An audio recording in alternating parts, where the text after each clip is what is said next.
Hi po, good morning. Bali po, ako ay magkukulawo ng talong. Una po, talong iihaw.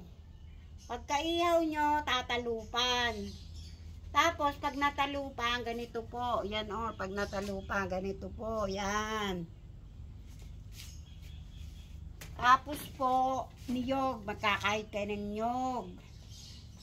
Pagkakahit ng niyog, may paapoy po kayo. Yung bali apoy, yung uling. Ilalagay nyo po dito sa gitna ng niyog. Tapos po, paaapuyin ninyo hanggang mag-inusok. Tapos, pagka inaakala nyo na sunog na ang niyog, ay bubusan nyo po ng suka itong sinunog na niyog. Tapos, tatakpan po ninyo.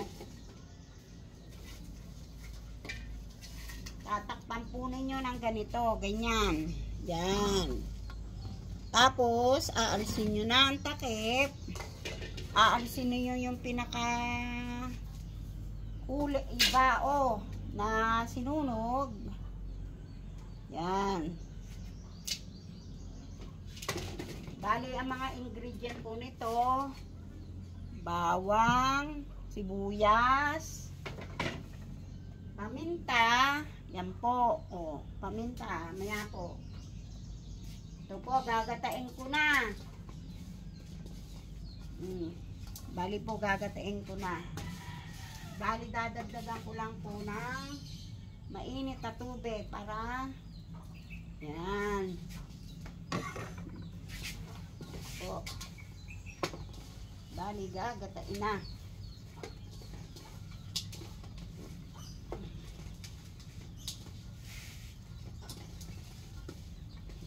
Kakaunti po itong kulawo.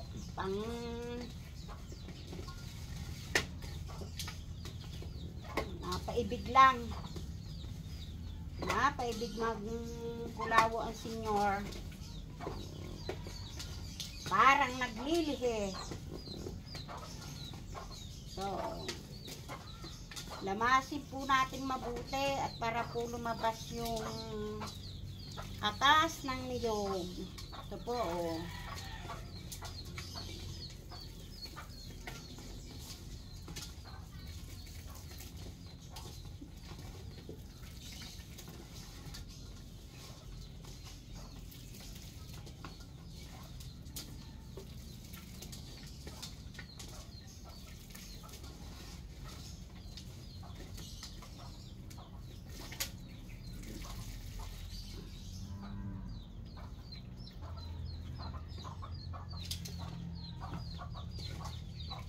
Pigain po natin mabuti para makuha natin lahat yung gatain.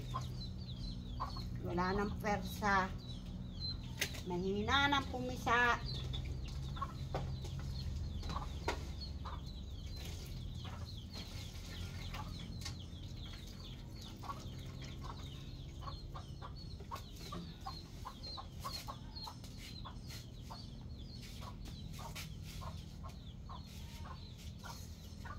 Saglit lang po at kukuha tayo ng